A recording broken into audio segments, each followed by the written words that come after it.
Olá, sejam muito bem-vindos, muito bem-vindas. Hoje eu tô com ela, tenho certeza que vocês vão ter uma aula de marketing aqui hoje, aula de como usar a comunidade como canal de venda para inovação. Então, assim, antes de vocês continuarem assistindo esse podcast, pega o caderninho, pega a caneta, porque eu tenho certeza que a cabeça de vocês vai fritar aqui. Carol, a Baby das Babies, muito obrigada pelo convite, maravilhosa. Obrigada pelo seu tempo. A gente vai falar bastante da Macai, todas as estratégias. Na verdade, a gente já estava aqui falando antes do podcast, mas antes, para quem não te conhece, quem que é a Carol e como que a Macai surgiu? Conta um pouco pra gente. Primeiramente, Mari, muito obrigada pelo convite. Eu estou muito feliz de estar aqui, eu estou muito feliz de te ver. Realmente, a gente estava conversando, segurando para não falar tudo que a gente tinha que falar antes do podcast, mas é muito difícil, porque vocês já conhecem ela. É uma pessoa muito cativante, muito gostosa de falar. Então, eu estou animada. Obrigada de novo. Imagina. Olá, prazer. Para quem não me conhece, meu nome é Caroline Mauro, mas você pode me chamar de LOL. E se você quiser me encontrar no Instagram, inclusive, o meu @, é But You Can Call Me LOL, que pode me chamar de LOL em inglês. Fun fact, isso começou porque eu era DJ LOL, mas isso fica pra Parou?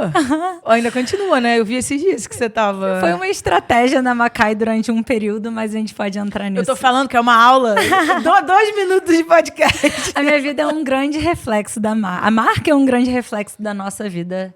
Mas, enfim, para quem não me conhece, eu sou formada em administração, mas a minha real paixão é marketing.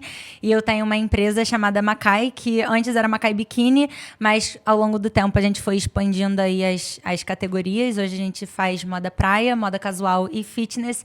Então, só Macai. E por que Babies? Da onde surgiu? Eu acho que Babes existe desde o dia 1 da Macai e não foi... Assim, desde o dia 1 da Macai, a gente seguiu muito numa linha de intuição. Nada do que eu vou falar hoje, cheio de letras e ensinamentos e teorias, era de fato a realidade da Macai há 9 anos atrás. Porque eu comecei a Macai, eu tinha 18 anos e a minha irmã tinha 15 anos. E a gente tinha mais uma sócia que também tinha 15 anos. Muito novas.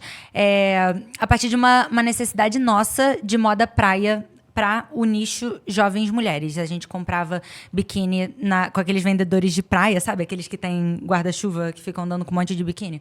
Era essas as pessoas que a gente comprava biquíni, porque existia Salinas, Bumbum, Companhia Marítima, Lene, todas essas marcas que serviam as nossas mães.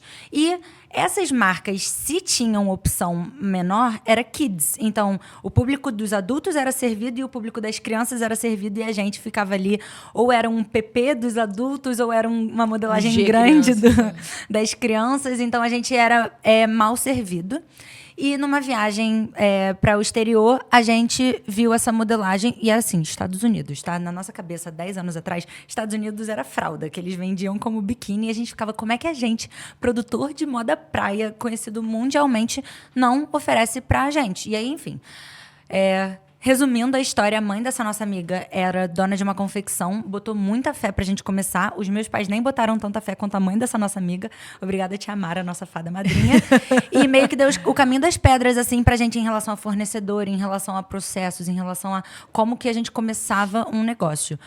Era muito... Não, mas assim, aonde surgiu a vontade de empreender? Porque vocês tinham 18 anos. Tinha algum exemplo na família? De onde surgiu essa vontade? Eu vou concluir o Babes, porque a gente é essa, né? Exato. A gente vai...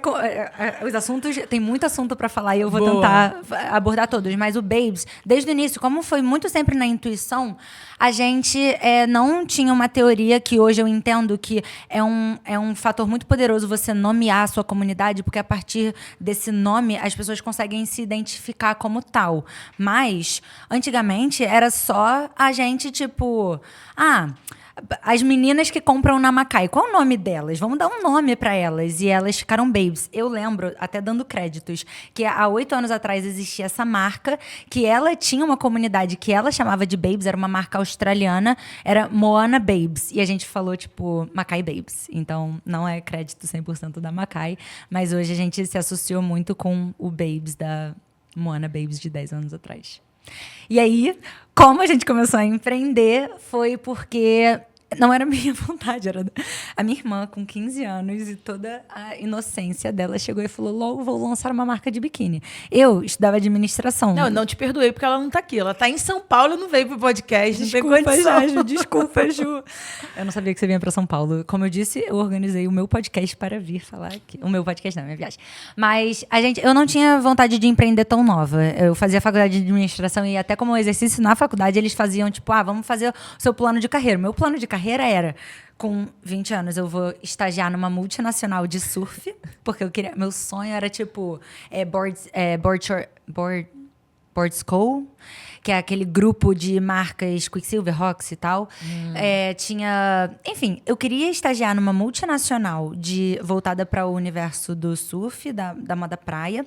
E aí eu queria construir minha carreira para eu ganhar bastante conhecimento, entender como é que o mercado funcionava e chegar numa posição de diretoria, tipo, com uns 35 anos. E com toda essa bagagem, eu iria abrir a minha marca de biquíni quando eu tivesse uns 30, 35 anos. E aí chegou a fedelha da minha irmã com 15 anos e falou, eu vou abrir uma marca de surf com a Marcele. Eu falei, Ju, você não tem nem carro pra ir no Polo Têxtil comprar tecido. Você vai de quê? De Uber comprar tecido pra levar lá no fornecedor? Tipo, deixa eu entrar com vocês e pelo menos a gente usa o meu carro pra comprar tecido. Enfim, fazer as coisas que a gente precisa.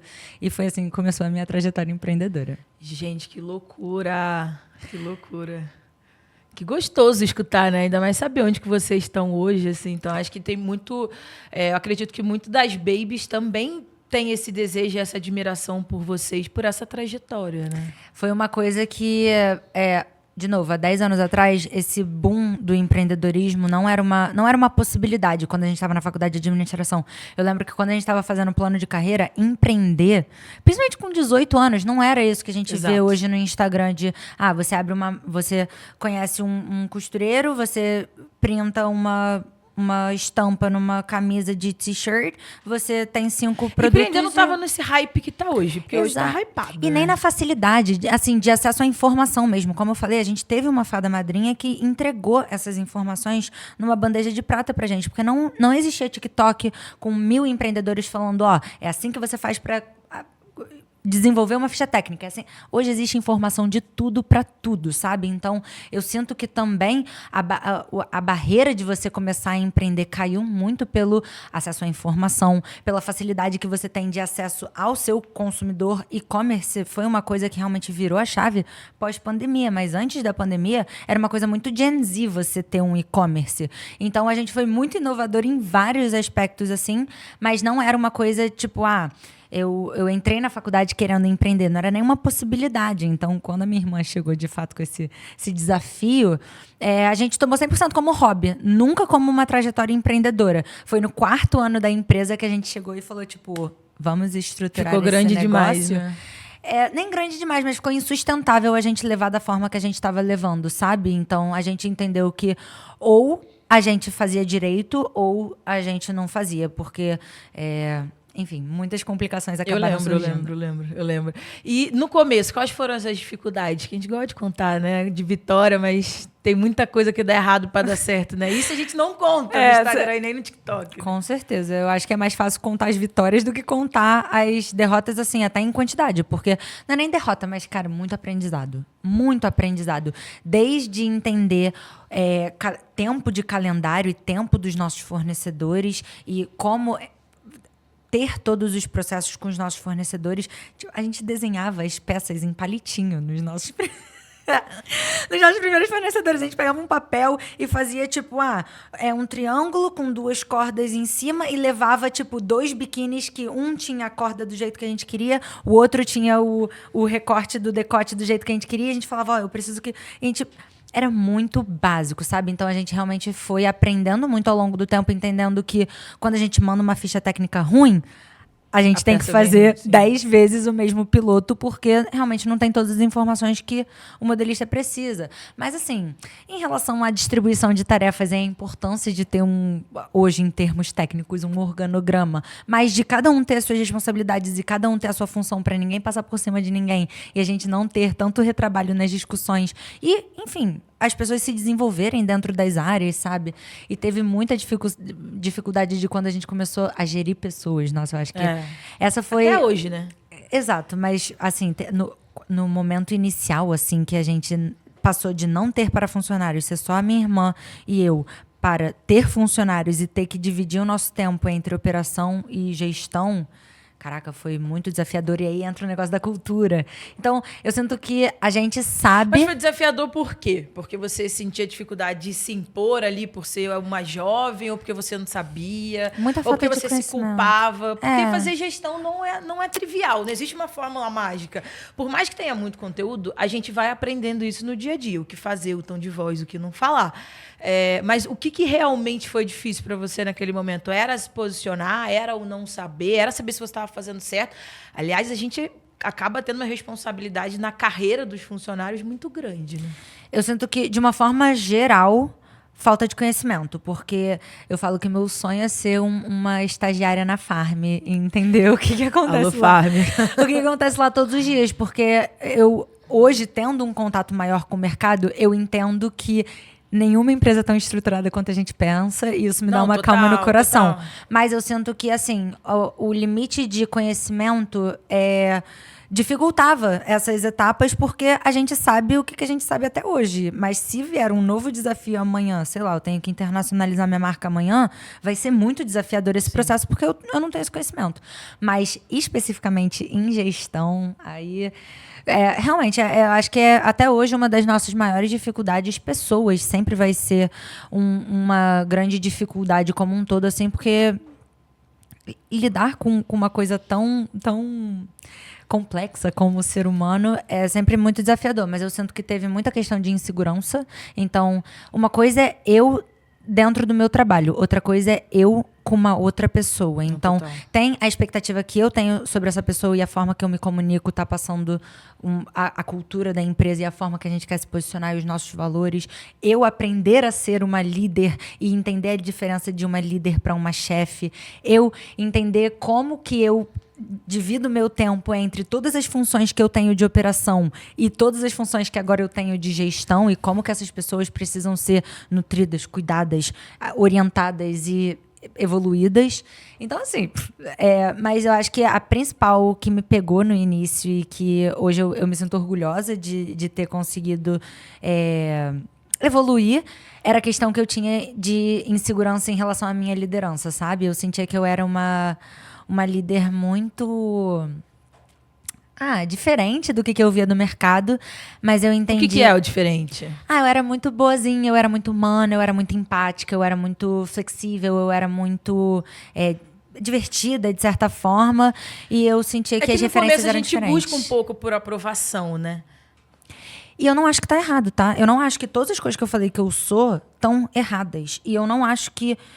hoje eu falei que eu evoluí, mas eu evoluí nessa direção. É óbvio, sim. Porque eu entendi que eu não preciso ser a mesma líder que as outras pessoas. Eu preciso que a minha equipe esteja muito alinhada com os meus valores. Exato. E eu preciso que a minha equipe seja complementar às minhas questões operacionais, mas 100% alinhadas às minhas questões culturais e os meus valores e a forma que eu lidero e a forma que eu faço a minha empresa, sabe? Porque senão vai ser sempre uma bateção de cabeça e eu vou estar sempre questionando se o que eu estou fazendo e o que eu acredito está certo ou não, porque eu vou estar batendo de frente com uma questão muito essencial e básica que são mas quando valores. você não alinha a equipe também, você vira o principal gargalo da empresa. Porque fica todo mundo em você o tempo inteiro. Eu sou super assim também. Eu cuido de coisas dentro da empresa hoje que eu falo, vocês sabem disso especificamente muito mais do que eu. Mas estamos alinhados com o objetivo da empresa? Então vai.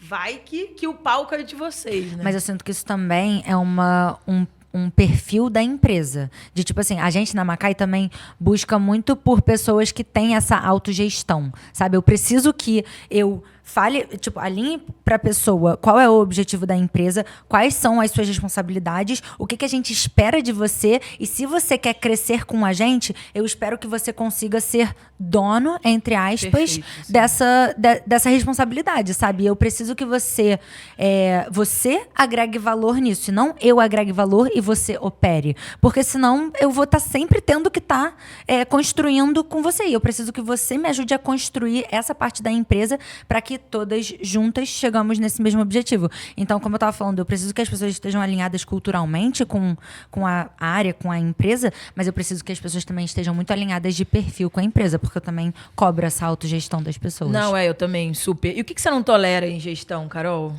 Ui. Cara, eu acho que... Pra mim, por exemplo, é muito complicado a falta de proatividade. Sim. Eu não sei resolver. Tudo bem, vamos sentar aqui e vamos conversar. Mas eu não tentei resolver isso, pra mim é um puta problema, cara. Com certeza. Mas eu também entendo que às vezes, tipo, do meu lado, eu sinto que a proatividade, principalmente... Porque eu lido com criatividade, né? Então, eu vejo isso acontecendo às vezes na Macai, porque as pessoas que entram na Macai com a expectativa de trabalhar no marketing da Macai... É que elas querem trabalhar com você, né? Elas querem trabalhar com uma coisa que, tipo, a gente construiu, todo esse valor, toda essa marca, todo esse glamour. Então, eu sinto que, tipo, vem uma expectativa junto do que a gente espera dessa pessoa. E, às vezes, eu sinto que a falta de proatividade vem muito do medo de não conseguir entregar o que a Macai é e o que ela vê que a Macai é. Então, eu tento muito também ser um pouco soft, né? Mas empática nesse lugar. Mas é na parte de gestão. Você tem que deixar a pessoa segura o suficiente pra ela... Assim. O que tá muito desalinhado comigo é falta de verdade. Então, tipo assim, a pessoa... falar que vai fazer e não faz, falar uma coisa na minha cara e quando eu ver, tipo, tá falando outras coisas para as pessoas da equipe, isso bate muito comigo porque eu sou uma pessoa muito vulnerável. A minha liderança tá muito atrelada com vulnerabilidade, então eu confio muito nas pessoas, eu construo muito com as pessoas e eu falo com todas as letras o que a pessoa precisa fazer para ela evoluir, conquistar o espaço na Macai e conquistar o meu respeito. Então, se a pessoa quiser, ela vai construir tudo isso com a gente. Mas se a pessoa não conseguir ter a vulnerabilidade, mas também a verdade de chegar para mim, a coragem de chegar para mim e falar as coisas que ela precisa falar para que a gente consiga resolver as coisas que a gente precisa resolver, dificilmente a gente vai estar alinhada, porque, sei lá, às vezes a pessoa guarda uma insatisfação ou guarda um sentimento que ela estava tendo. E aí não só não comunica comigo, mas comunica com todas as outras pessoas da empresa, isso afeta muito a cultura e isso afeta muito o nosso relacionamento, porque a partir do momento que eu entendo que o que eu tenho com você está desalinhado do que você tem com todas as outras pessoas, aí essa pessoa não faz mais sentido dentro da Macai. Não, total. E eu imagino que as pessoas queiram também trabalhar na Macai para ter contato com vocês, né? Para estar perto. E a gente sabe que no dia a dia a gente tem que resolver 60 mil coisas e às vezes essa aproximação que eles esperam não ocorre. Como eles sabem disso, ocorre essa frustração um pouco de, cara, eu imaginava que ela ia estar mais perto dela do que eu realmente tô. Não tem uma pessoa na empresa que não esteja colada comigo. Desesperador, então, amiga. Como é que você vive? Assim, eu tô brincando, mas mais ou menos, porque realmente a gente convive muito em grupo e eu sou uma pessoa, um perfil de pessoa que eu gosto muito de trocar e eu gosto muito de educar, porque eu sinto que a educação tira o meu retrabalho. Porque não, total. A partir do momento que a pessoa tá muito alinhada, ela entendeu a minha linha de pensamento, ela entendeu o objetivo daquilo que a gente tá fazendo e ela conseguiu, tipo, aprendeu as ferramentas que a gente usa para chegar nesse objetivo, a pessoa tem todas as ferramentas na mão para conseguir crescer e evoluir. E com o tempo, a longo prazo, eu não precisar mais estar conferindo tanto o que ela está fazendo, eu dar a autonomia dela, trazer coisas cada vez melhores e evoluir cada vez mais dentro daquela especialização. Então, eu gosto muito dessa troca constante, porque eu sinto que isso me capacita como empreendedora, sabe? A gente estava falando um pouco sobre dados antes e foi uma coisa que eu fui muito resistente a entrar, mas a partir do momento que eu comecei a ter mais interesse sobre as áreas do financeiro da minha empresa, sobre as áreas administrativas, sobre os processos, sobre a operação, eu passei a ser uma diretora de marketing muito mais relevante, porque eu tinha muito mais educação e muito mais informação para tomar boas decisões dentro da minha área. Então, todas as pessoas da minha área acabam convivendo muito com a gente tenta fazer muito essa troca de informação e troca de educação sobre as coisas que acontecem dentro da empresa, porque eu preciso que não só eles sejam profissionais dentro da área deles, mas que eles sejam empreendedores, eles entendam o 360 do negócio, para que quando eles vierem sugerir uma ideia de uma campanha, eles entendam se aquilo é bonito e vai ser aprovado pela diretora de marca, se aquilo vai vender e vai ser aprovado pela diretora comercial, e se aquilo tá alinhado com a ideologia da empresa e vai ser aprovada pela CEO, entendeu? Então... Não, total. A gente tem um grande valor na Babup, é que somos intolerantes ao achismo. E a gente é bem intolerante ao achismo mesmo. Maneiro. O Dani costuma dizer que se for pra gente ficar falando o que a gente acha, a gente vai pro bar, abre cerveja e fica todo mundo falando o que acha. Se for para mudar a empresa, projeto, por que você está falando isso? Quais são as evidências do negócio? Aí vamos construir, o projeto segue na frente, né? Porque senão é retrabalho. E vira futebol de criança, né? Fica cada um puxando para um lado. Você comentou que quando vocês começaram era Macai biquíni. Por que teve essa mudança? A gente lutava muito com a sazonalidade, né? Por mais que a gente more no Rio de Janeiro, seja do Rio de Janeiro, e a gente veja que mesmo em junho, julho, agosto, a gente consegue ir na praia, consegue usar os biquínis, a gente... Hoje está muito... O público de São Paulo e Rio, principalmente, são públicos que são os mais fortes da Macai.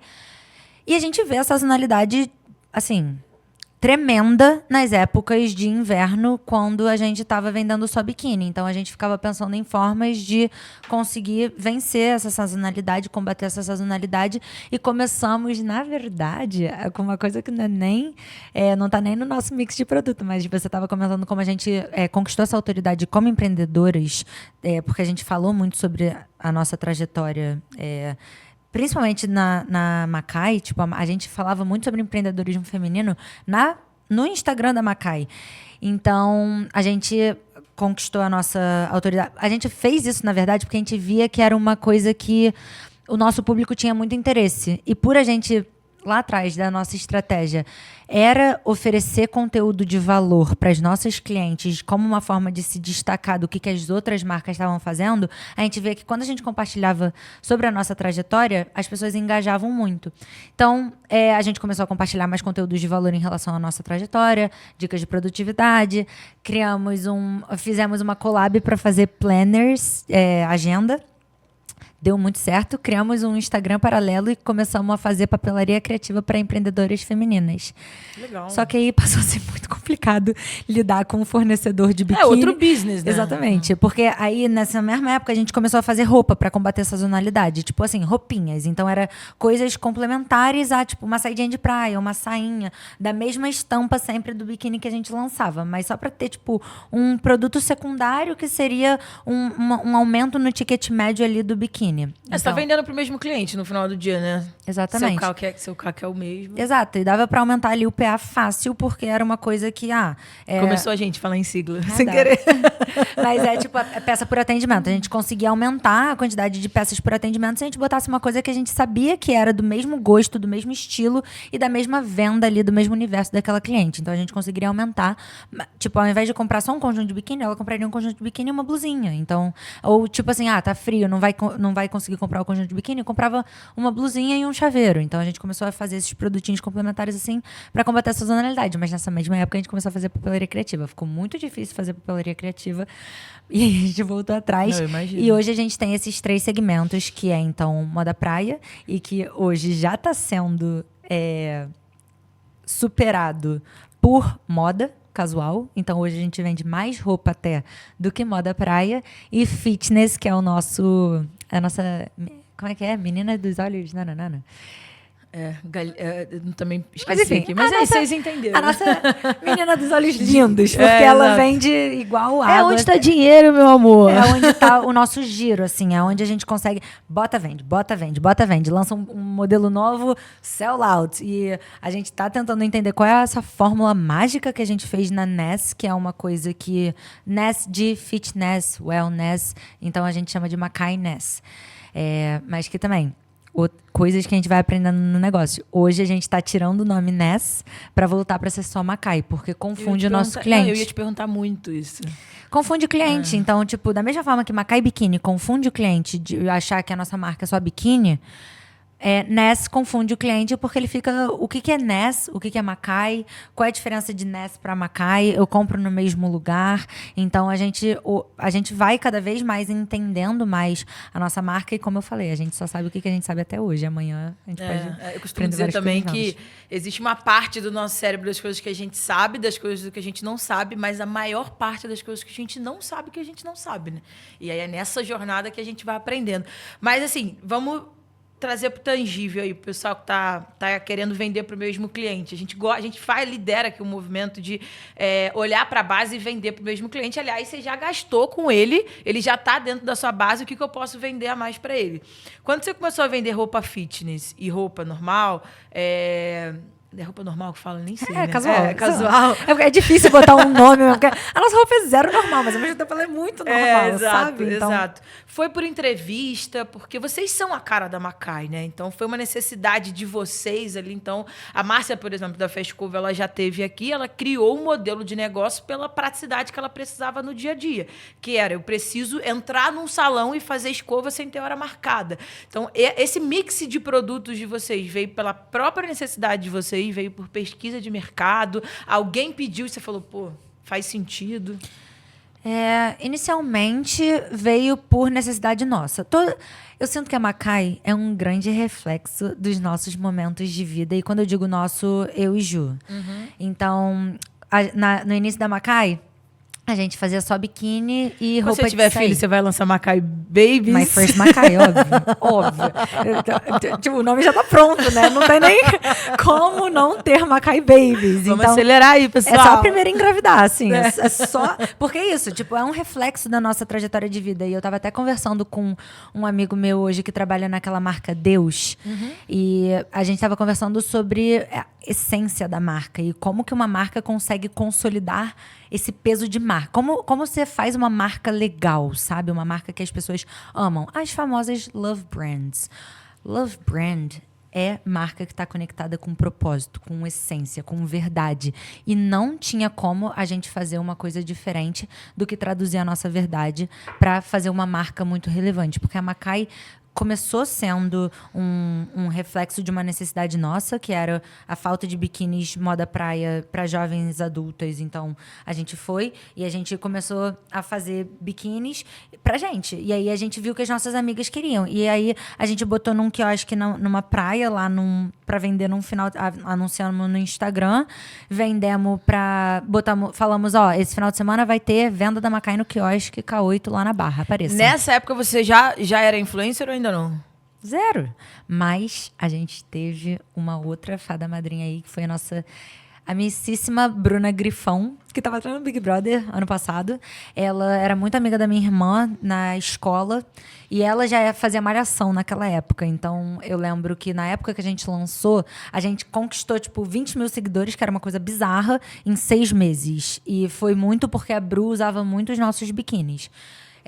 E aí, nessa época, a gente não era influenciadora, mas a gente pegou essa tabela da Bru e vendia. E aí, a gente fez esse bazar na praia. E aí, as amigas das nossas amigas chamaram amigas. E aí, daí vimos que era uma coisa que não era só uma necessidade nossa, mas que, na verdade, era de muitas e muitas amigas mulheres parecidas com a gente. E a partir daí... O crescimento de vocês foi muito orgânico, né? Extremamente. A gente nunca pegou, assim... Vamos chegar lá, calma. Ok. Um ponto que eu queria puxar aqui hoje 90%, 95% dos clientes da BubUp e até da nossa audiência vem de economia real. E quando você fala de branding, enfim, é um mundo ainda muito distante. E, às vezes, conversando com alguns empresários, eles acham caro. E aí, no momento de tomada de decisão de eu vou investir em branding, porque é algo que vai me trazer retorno a médio e a longo prazo, mas quando eu tenho que fechar a conta, esquece isso e vambora, ele acaba indo para outro caminho, até porque é um assunto novo. Para eles é muito desconhecido. Assim, a gente já nasceu nessa geração, então a gente já entende. Mas teve algum momento da Macai que vocês tiveram que abortar alguma estratégia de branding porque precisava trazer resultado no final do dia? Resultado financeiro, tá? Que eu tô falando.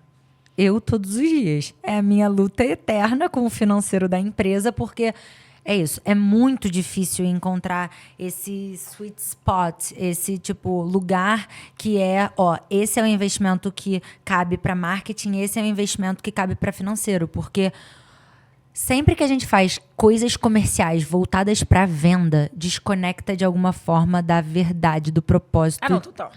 Então, tipo assim, é um eterno equilíbrio entre como que a gente consegue agregar valor alinhado à nossa essência, alinhado ao nosso propósito e fazer coisas que são de fato relevantes, legais e que estão alinhadas ali com a nossa verdade, e a gente vai entregar esse valor para o nosso cliente e firmar uma conexão emocional a partir dessas coisas aqui, versus o que a gente vai fazer para que a gente não acumule muitos dinheiros em estoque parado, porque a gente só está lembrando o cliente que o nosso produto é sustentável, a gente só está lembrando o cliente que a gente tem comunidade, a gente não está olhando para o produto e a gente não está olhando para o que está em mais profundidade em estoque, ou a gente não está fazendo descontos porque a gente sabe que vende muito fácil, porque todas as vezes que a gente faz um desconto, a gente desvaloriza o nosso posicionamento um pouquinho, porque todas as vezes que a gente faz ativação de marca e constrói uma parada maneira e faz uma experiência e faz um evento e faz um card todo com a estética da nossa marca e cria benefícios de exclusividade para a comunidade, a gente fala não, mas aqui tá com 30%. A nossa marca cai um pouquinho na percepção de qualidade, porque por que se a gente agrega todo esse valor, a pessoa precisa comprar descontado, sabe? Mas tem o lugar do comercial que é mas todas as marcas dão desconto. É gatilho, né, de venda. Não, e principalmente você estando num universo do e-commerce, é uma guerra lá fora, sabe? É desconto da madrugada, é frete grátis, é primeira compra, é fidelização, é cashback, são muitas ferramentas disponíveis que hoje... Vocês investiram em tráfego pago? Sim, desde o início.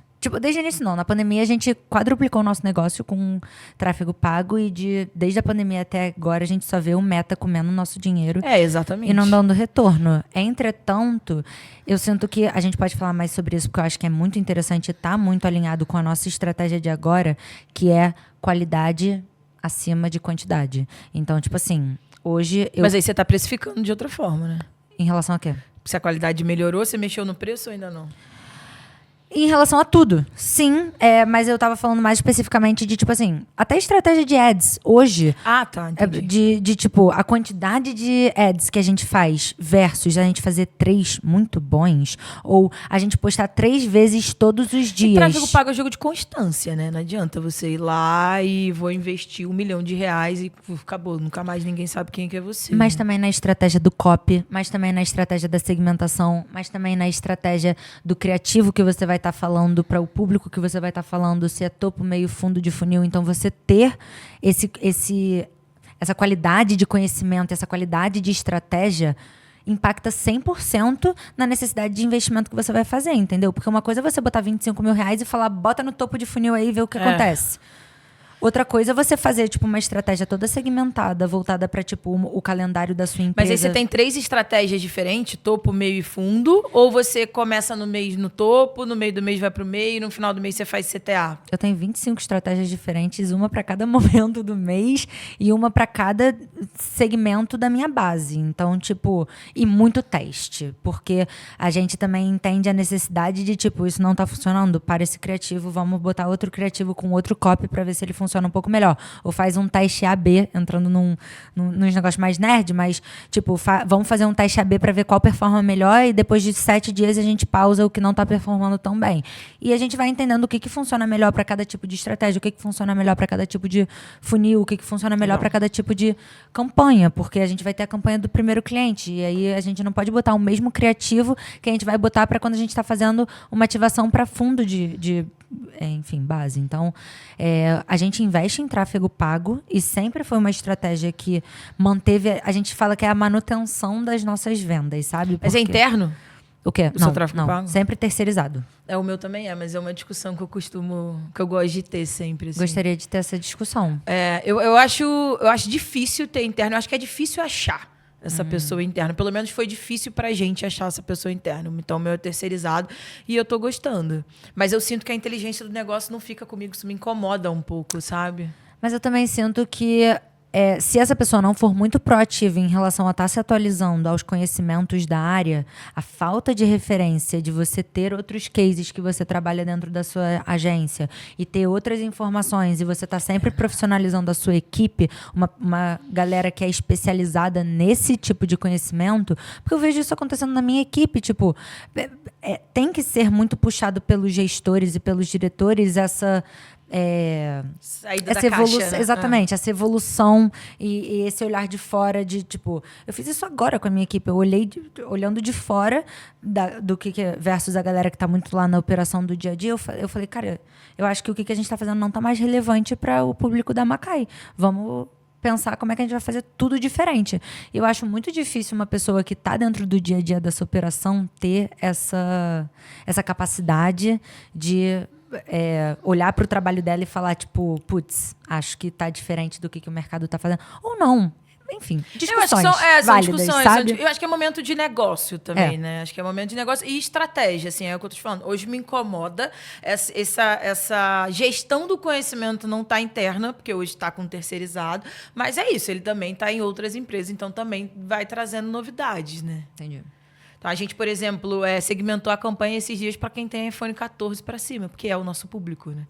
Muito então, eu nunca relevante. ia pensar um negócio desse. Verdade. Nunca. Se ele estivesse dentro do meu negócio, eu nunca ia pensar. E faz muito sentido, né? Sim, 100%. Eu também nunca fiz uma estratégia desse tipo, mas realmente a gente trabalha muito nesse lugar em relação a tipo gostos e interesses, porque é uma coisa que a Macai é muito específica em relação aos nossos gostos e interesses, e eu gosto muito de ser nichada porque isso cria uma conexão emocional muito mais profunda do que se de fato eu tentasse comunicar com todo mundo. Eu tenho a frase mais polêmica do meu TikTok, das minhas comunicações, não é pra você, mas porque se for pra todo mundo, não é pra ninguém. Então, quando alguém chega pra mim e fala, tipo, ai, mas por que vocês falam em inglês e português? Eu falo, tipo, cara, se você não entendeu, não é pra você. Tipo, porque a gente vai falar em inglês. Não é nem se você não entendeu, é se você não gostou, não é pra você. Se você acha as nossas peças feias, não é pra você. Se você acha a nossa peça cara, não é pra você, sabe? Tipo,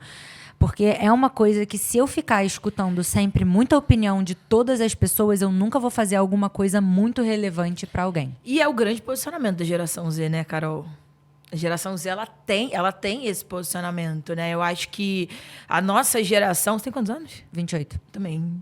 Mas eu me considero geração Z, tá bom? E ninguém vai falar que eu não sou geração Z.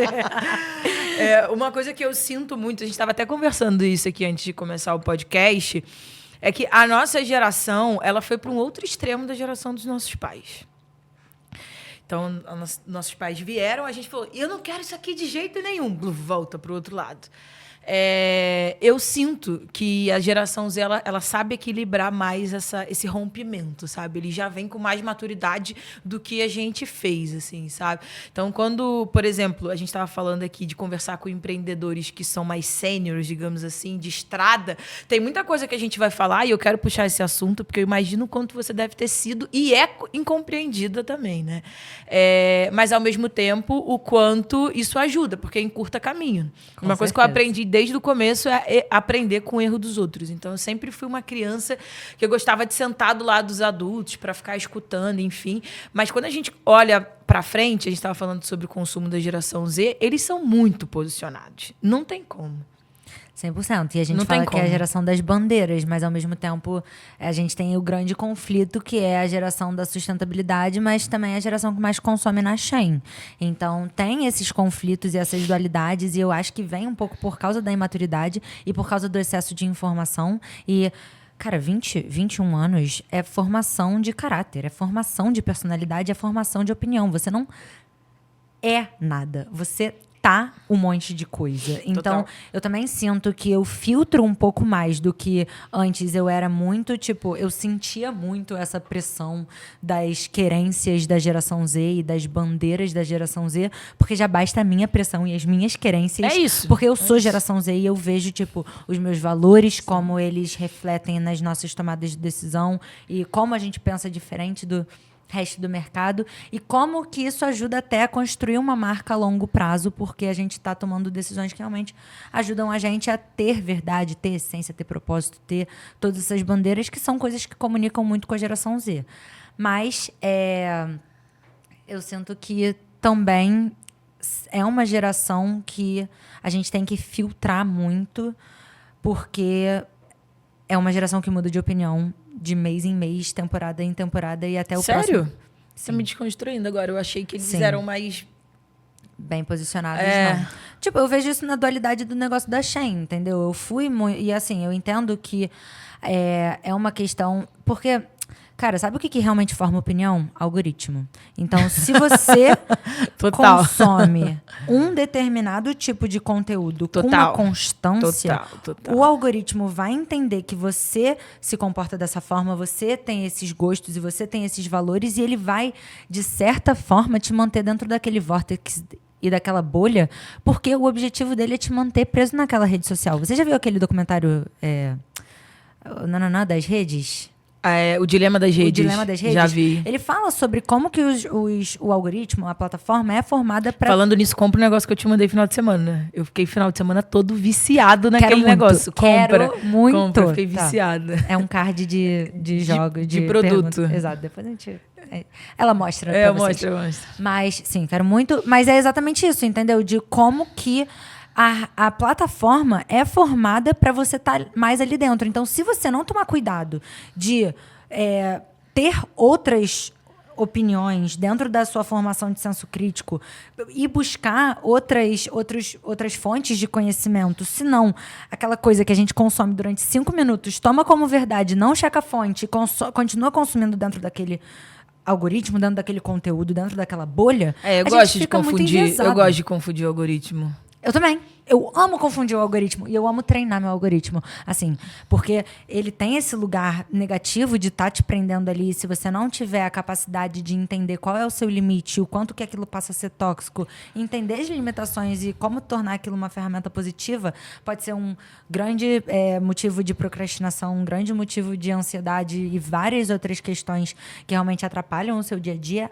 Mas ele é hoje a quantidade de curso que eu passei a fazer depois de treinar meu algoritmo do TikTok diminuiu exponencialmente, porque os conteúdos de 10 minutos do TikTok e criadores de conteúdos que formam profissões, ao agregar valor na sua vida, ao agregar conteúdo de valor na sua vida, tem aos bandos. Então, se você treina o seu algoritmo para falar, olha, eu gosto de criadores que falam sobre marketing, eu gosto de criadores que falam sobre podcast, eu gosto de criadores que falam sobre livros, você passa a consumir um conteúdo tão rico e tão relevante que, assim, realmente é uma ferramenta muito poderosa. Mas eu sinto que as pessoas também tomam um vídeo de 10 minutos como verdade, sentem, tipo, não preciso saber mais nada sobre isso.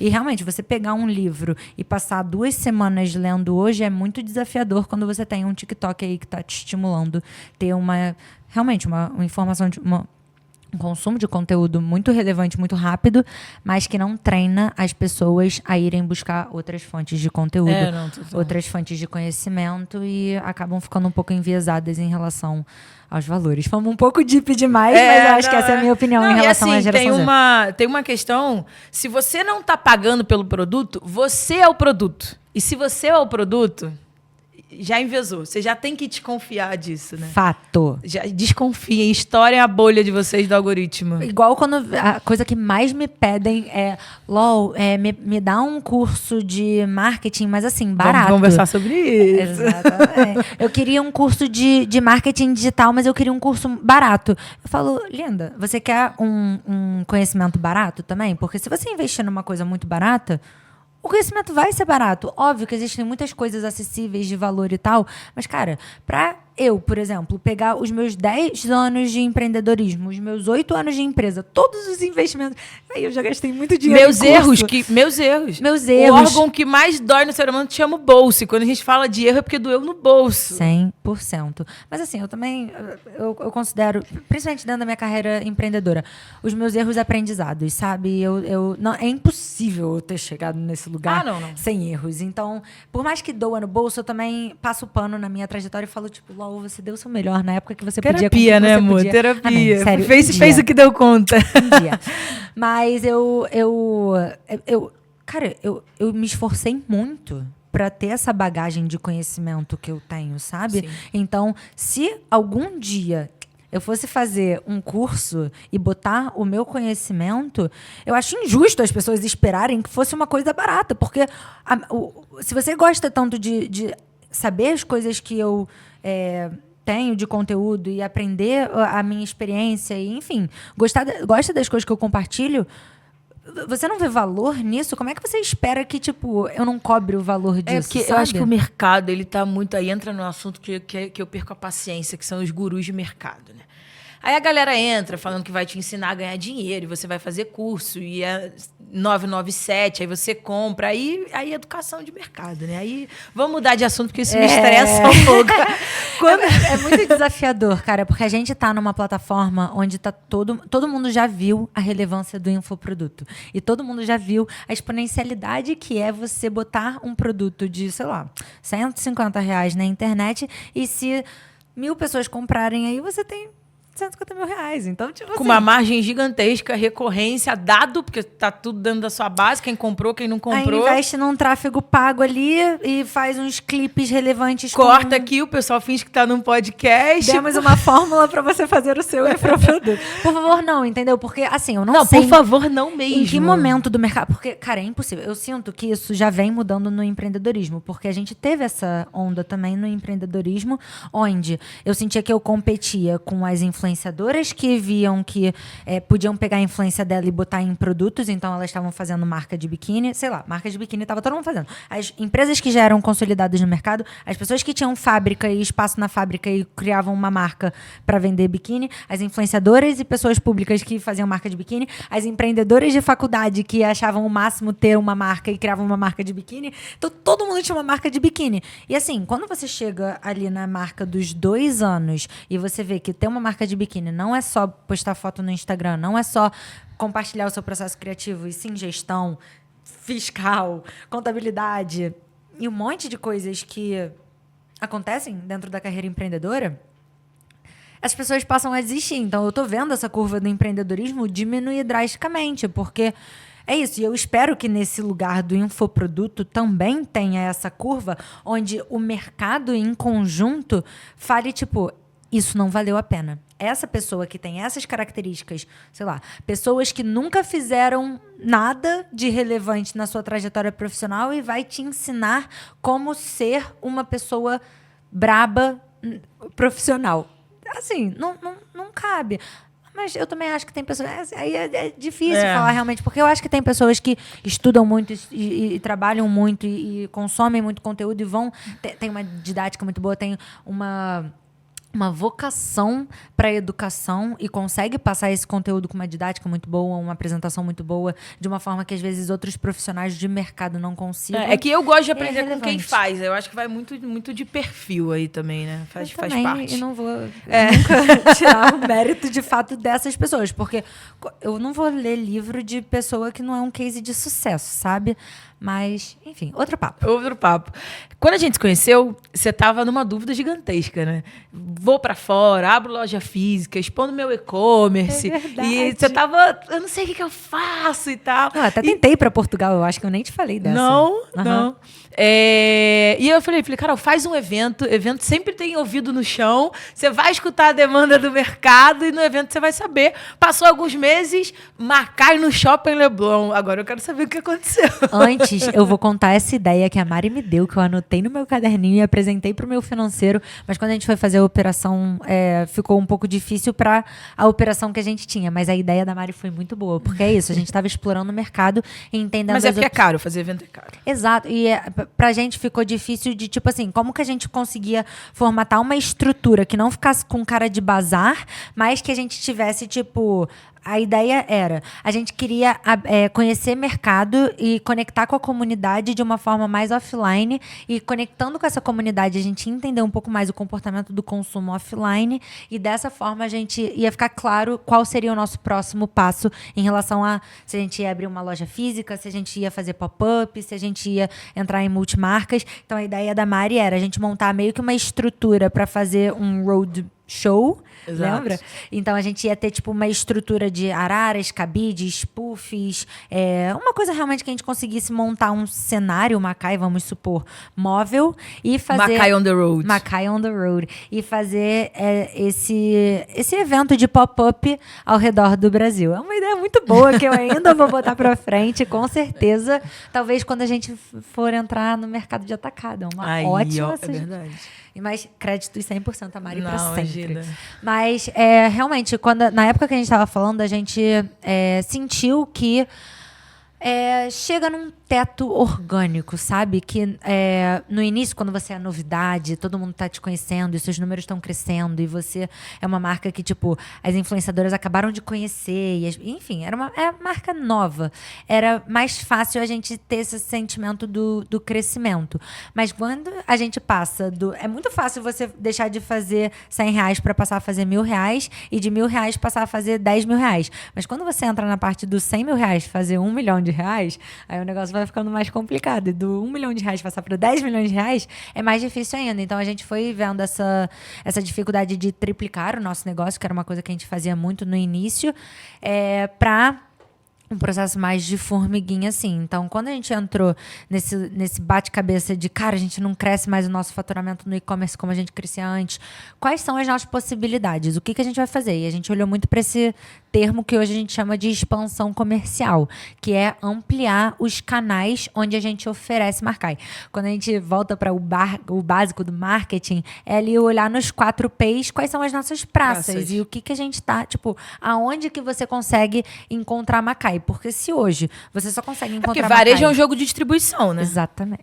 A gente aprendeu isso nos erros e aprendizados da Macai. E a gente foi entendendo que se a gente só está em um lugar, as pessoas só vão ter uma possibilidade de comprar com a Macai. Mas se a gente está em 5 lugares, 100 lugares, a gente transforma vezes 5 as chances que a pessoa tem de comprar Macai, ou de conhecer Macai, ou de experimentar o produto da Macai. Então a gente foi olhar para as possibilidades que a gente tinha dentro desse universo de expansão comercial.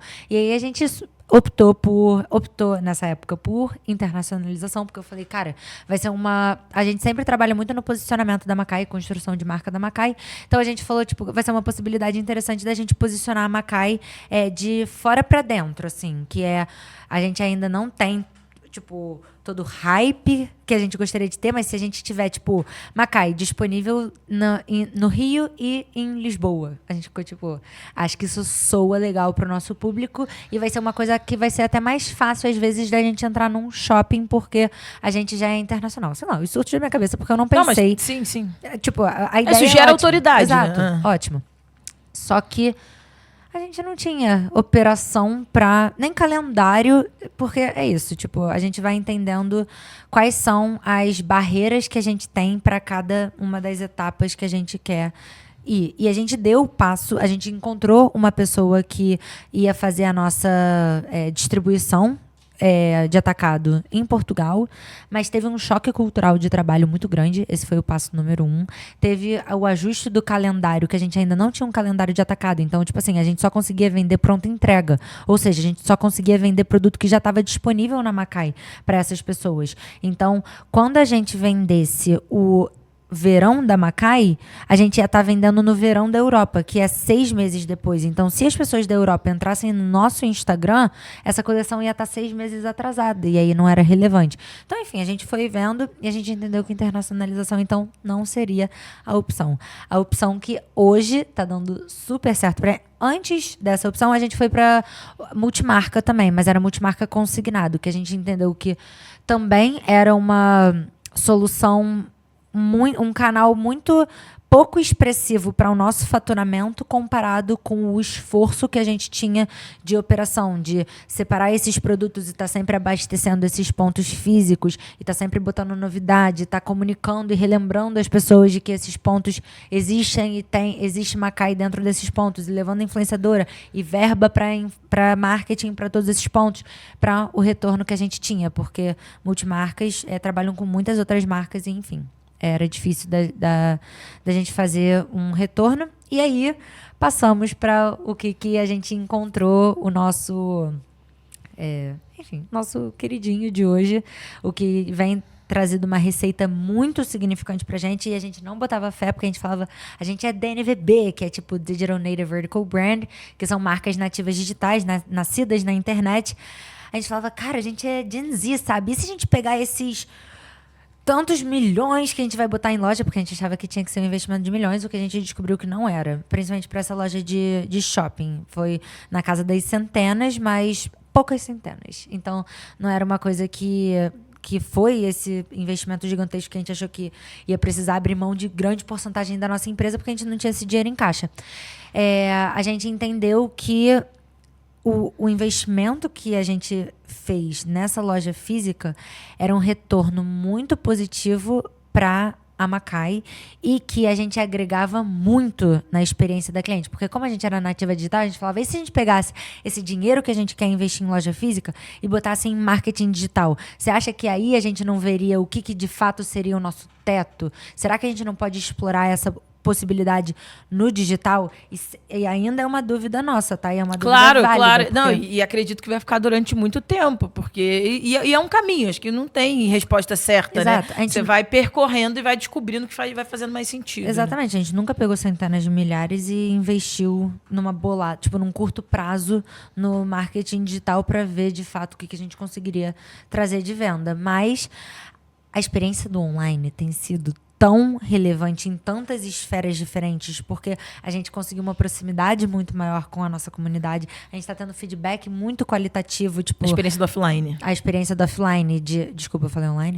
Mas tudo Perdão. Mas a experiência do offline, de ter chão de loja mesmo. Cara, o meu hobby preferido de hoje em dia é ficar fazendo provador, que é filmar as peças novas que chegaram na loja, no provador, e ficar ouvindo o zuzu do provador, tipo, eu acho que essa peça tá muito pequena. Nossa, esse branco é muito branco, podia ser mais off-white. Não falem mal da Carol no provador, viu, galera? Eu tô sempre lá escutando. Não, gente, por favor, falem o que vocês quiserem, porque outra coisa que eu descobri na minha trajetória, e não descobri, mas eu mudei muito a minha opinião, sensação que eu tinha era em relação a feedbacks negativos. Porque eu sentia como se fosse uma faca dentro do meu coração, assim, eu ficava tipo...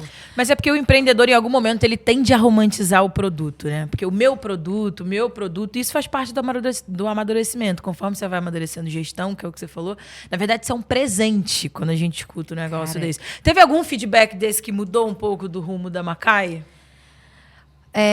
Eu acho que antigamente a gente levava menos em consideração feedback do que a gente leva hoje em dia. Porque a gente levava muito feedback em relação a, tipo, esse produto vendeu bem? Não vendeu? Não vendeu? Então não vamos fazer ele numa próxima coleção, sabe? Era mais nesse dados até, nessa análise de entrada e saída, e giro, e profundidade, e estoque, comentário. Então a gente ficava lendo muito essas coisas assim pra ter. E, tipo, óbvio, sempre chegavam feedbacks dentro dos nossos atendimentos e a gente levava em consideração e aplicava isso numa próxima... Mas eu vou te falar... Eu vou contar esse caso porque ele é um caso interessante. Como eu falei, hoje em dia, feedback é uma coisa que eu levo muito a sério. E, assim, pra mim, é um a sério num lugar de gratidão. Tipo, obrigada por ter tirado um tempo da sua vida e ter vindo expressar a sua insatisfação. Porque, de uma forma construtiva, tá? Por favor. Não, com certeza. Não, eu acho que é um presente também. Eu adoro. Até porque, além de ser o seu cliente falando do seu negócio, enquanto mais rápido a gente se adaptar, melhor. Além disso, é uma pessoa que está de fora da sua operação. Exatamente. E é uma coisa que, ao mesmo tempo que eu entendo... eu acho muito cruel, eu não sei se você viu, mas eu achei muito cruel um movimento que estava tendo no TikTok de pessoas que viralizavam... Migrando no TikTok, meu time tá ali, ó, me perturbando para entrar e eu não tô ainda... Olha lá. E ela se chama de Gen Z. Não é. Você perdeu seu posto Gen Z agora. Vou resolver essa semana. Eu prometo. Tem 4 semanas que eu fico falando com ele. Eu vou resolver. Amar. Gente, eu sou a bandeirinha TikTok. Eu amo TikTok. TikTok é a minha escola. É a forma que eu pesquiso qualquer coisa hoje em dia, se eu vou para uma viagem, se eu tô procurando restaurante, se eu quero livro, se eu quero podcast, TikTok. Mas, enfim, tava tendo uma trend no TikTok que tava rolando um movimento de uma galera que tava viralizando, falando mal de marcas. Então, tipo assim, não era... eu via muitos perfis que, tipo, quando você clicava no vídeo das pessoas, era só vídeo de coisas negativas. Porque a influenciadora, nananã. Ou, e a marca que fez nananã. Ou, tipo, homens, nananã. Então, eram pessoas que gostavam de reclamar. Aí você já perde... Exato. Mas, tipo assim, eu via muitas pessoas que estavam ganhando muita visibilidade por... E assim, eu vejo os dois lados. Ganhando muita visibilidade, falando, comentando as suas questões negativas em relação a uma marca, contando a sua experiência negativa com uma marca, o que eu acho muito válido, porque principalmente quando, tipo assim, você tenta contato com a marca uma vez, não tem solução. Você tenta contato com a marca 2 vezes, não tem solução. Você tenta contato com a marca 3 vezes e a marca é escrota com você, aí realmente você perde até a sua... voz. Eu sinto que você fica limitado dentro das possibilidades que você, como consumidor, tem direito e deveria ter como experiência, como dignidade, porque você pagou por aquilo e você merece um tratamento de respeito e digno e alinhado ao valor que você pagou, sabe? Óbvio, não tem como você comprar uma parada, sei lá, de R$2 e falar, tipo, o meu negócio quebrou, porque... Não. Alinhamento. Mas eu entendo a frustração do cliente quando ele tem uma experiência negativa e tem uma... Não só com o produto, mas com a experiência que a marca te dá quando você tenta solucionar aquele problema. Mas as pessoas estavam, tipo assim, vendo uma oportunidade de viralizar porque uma pessoa falou mal dessa marca. Aí viralizou muito. Aí outra pessoa fala mal dessa marca. Aí viraliza muito. Aí entra uma chuva de pessoas falando mal daquela marca. Eu só achava crueldade, sabe? Porque, tipo, ainda mais quando eu vejo a marca tentando melhorar aquelas questões. Mas teve um caso na Macai e que a gente viralizou de forma negativa. E eu acho muito válido falar isso aqui. Eu gosto de... Eu sou vulnerável nesse nível de exposição, porque eu acho que esse foi um feedback que mudou muito. Foi uma virada de chave, assim, na Macai, por eu estar nesse momento onde eu levo muito em consideração feedback. Eu realmente acho que feedback é um presente hoje. A garota viralizou de sem querer, mas falando negativamente da Macai. Ela era uma super cliente, super babe, inclusive, e ela viralizou falando, tipo, eu acho que era ela indo no correio falando que ela tinha que ir muitas vezes no correio quando ela comprava Macai. E falando que todas as coleções a gente alterava as nossas modelagens. E na nossa cabeça, a gente estava fazendo isso porque a gente falava, tipo, cara, essa calça é muito grande para ser um tamanho P. Então, diminui a calça, porque essa calça não é um tamanho P em ninguém. Vamos diminuir 2 centímetros na próxima. A gente achava que a gente estava fazendo uma coisa válida para o nosso consumidor. Porque a gente falava, tipo, cara, isso nunca vai ser um M. Mas para a consumidora que acompanha a gente... Se a gente fosse mudar, ou a gente precisava comunicar melhor, ou aquela consumidora precisava entender que aquela calça que ela comprou no tamanho M, que ela já teve que trocar, porque provavelmente a calça estava muito grande quando ela comprou e ela teve que comprar um tamanho menor, na próxima, quando ela fosse comprar o tamanho que ela achava que era o certo, ela teve que trocar de novo, porque a gente trocou aquela modelagem sem avisar para os nossos clientes. Então, quando essa cliente trocou, eu tive um choque de realidade. E assim, abriu o portal das merdas, né? Porque foi só o conteúdo viralizar que foi chuva de comentário com várias pessoas, com várias questões super relevantes para Macai. E que, de alguma forma, você não tira o tempo da sua vida, às vezes... Isso acontece muito comigo. Quando eu compro uma coisa que eu não gosto de algum lugar, ao invés de eu tirar meu tempo e falar, tipo, olha, não gostei dessa marca porque no meu primeiro uso o botão da blusa caiu e eu nunca mais vou comprar com vocês. Eu só não compro. Então você tem esse consumidor que passa a ser um fantasma e você não entende o que você está fazendo de errado, porque você não tem esse feedback construtivo para estar te falando, tipo, olha, eu achei que a peça mudou. Mas, óbvio, com os dados... Calma, eu vou chegar no meu ponto.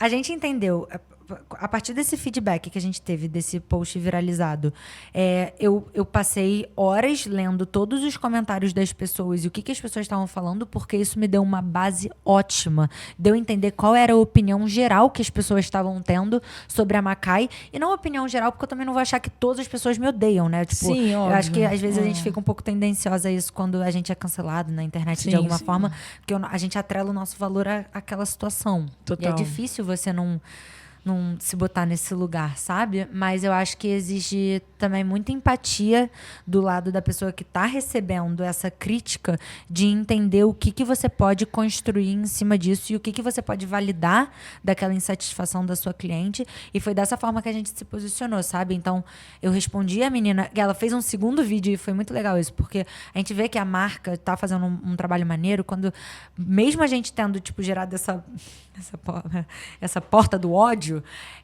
a cliente se posicionou num segundo vídeo falando, tipo, olha, eu adoro a Macai, mas eu acho que isso. E eu falei, X, muito obrigado por todos por ter tomado tempo de você se posicionar em relação a todas essas questões. Eu acho que tudo que você falou é muito válido. Eu concordo com você em todas as instâncias, sabe? Eu também odeio ir no correio, ter que trocar. Eu odeio ir no correio, ponto. Eu pagar por uma coisa e ter que ir no correio todas as vezes que eu compro, você tá certíssima. E eu tô levando em consideração todas as coisas que você falou, inclusive, enfim, a gente fez uma comunicação maneira pra se posicionar. E eu me posicionei no meu Instagram falando, tipo, é realmente muito desafiador empreender, mas a gente tá tentando fazer isso pra mudar essas questões. Então, muito obrigada. Todos os feedbacks são sempre muito válidos. Manda mais. Que aula, que aula. Só porque a gente atropelou o assunto ali, como sempre. Voltando um pouquinho de loja, porque a gente já está acabando. Breakvô? Breakvô. Que delícia. Breakvô rápido, breakvô. Eu nunca vi um ROI tão... Mas já teve payback? Ainda não. Já teve? Já, linda. Que isso. Loja é top.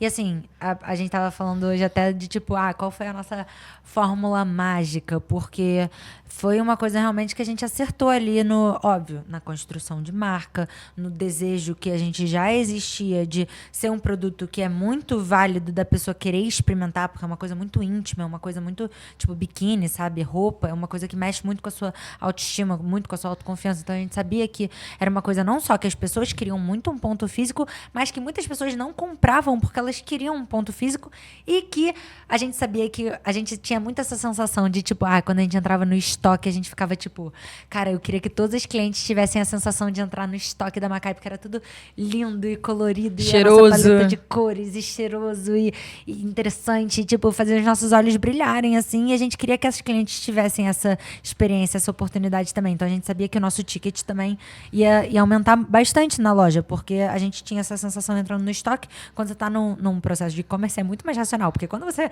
adiciona 10 peças no carrinho e no final você vai ver tá R$1.000 na sua conta, você vai tirando ali até chegar no seu budget, né? E quando você tá no caixa e a vendedora tá tipo... o processo de compra. Quantas vezes você quer parcelar a sua compra? Então, tipo, a gente vê que é uma venda mais fácil na loja, breakvô, mas, assim...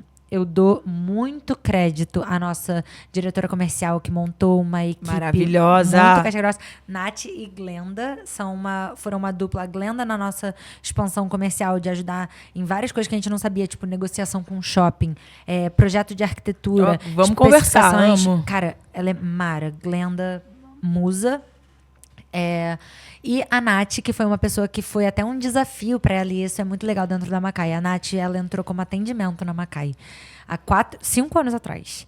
E hoje ela é sócia da Macai. Foi a nossa primeira sócia. Legal. E a gente deu esse desafio para ela de diretora comercial, porque a gente falou, Nath, olha só, hoje a gente precisa abrir novos canais comerciais. A posição que ela estava era uma posição que a gente via que precisava ser delegada para os líderes e não tanto concentrado nela. E a gente falou, você topa esse desafio de liderar esse projeto, a gente vai te dar todo o suporte, a gente vai construir isso junta, mas a gente quer que você lidere. Ela falou, topo. E ela fez, assim, uma equipe excelente. E hoje a gente tem as nossas... Eu sinto aquela sensação, eu lembro quando eu tinha 15 anos, que era meu sonho ser uma farmete. Eu queria muito trabalhar na farm e fazer parte dessa cultura, dessa marca super legal, com as meninas lindas, etc.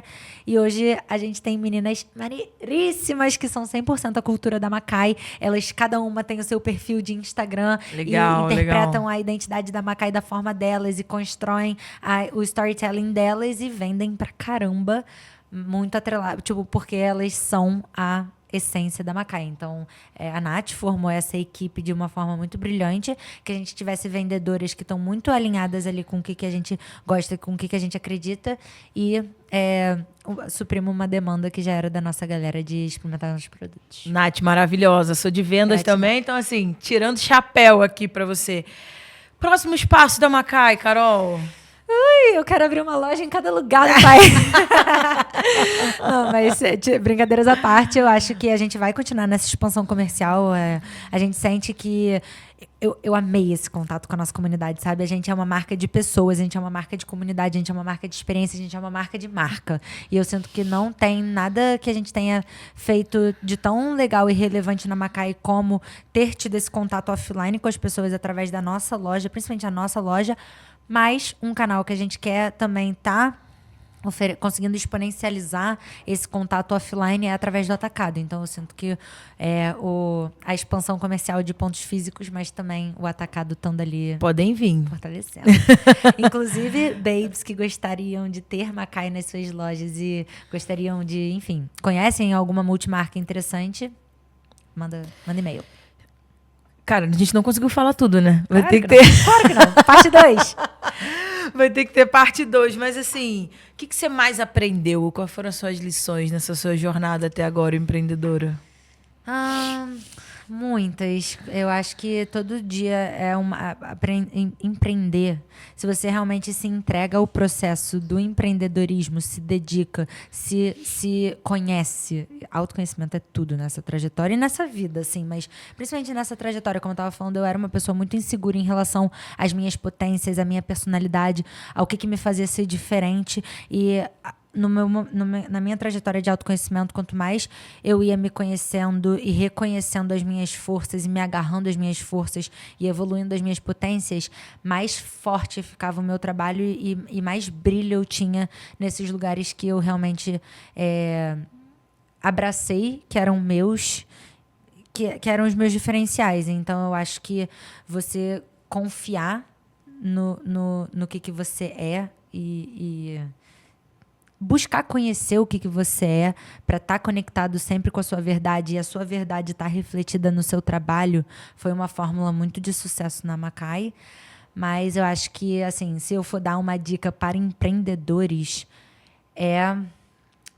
trabalha na sua comunicação, porque é um negócio de pessoas e eu acho que se as pessoas aprenderem a se comunicarem, todas as pessoas vão trabalhar muito melhor. Foi uma grande virada de chave assim, dentro do meu negócio, aprender a me comunicar com as pessoas que eu lidero, com os meus sócios, com os meus fornecedores.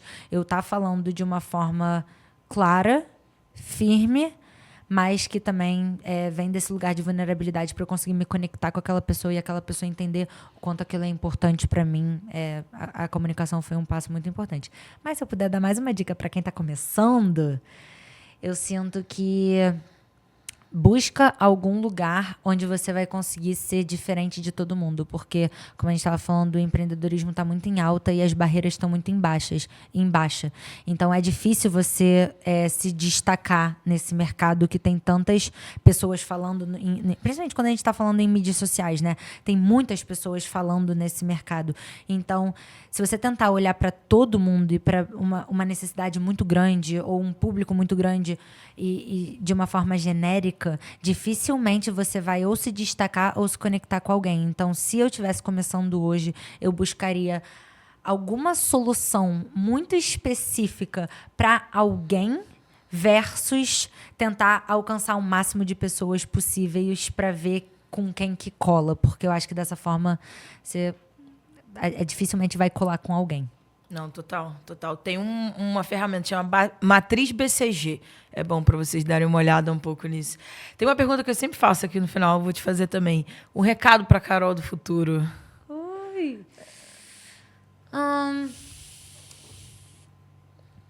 Acho que confio em você, sabe? Todas as vezes que eu não confiei em mim e na minha intuição e fiz coisas que iam contra o que eu acreditava, eu me desalinhava de mim e a Carol da frente pela Carol que não confiou nela. É difícil, é um processo de muita autoconhecimento mesmo e de autoconfiança. Total. De você acreditar que você tem valor e acreditar que aquilo que você estudou de fato é válido e que a sua opinião é válida e que a sua intuição é válida e que a sua experiência é válida e que a sua trajetória é válida.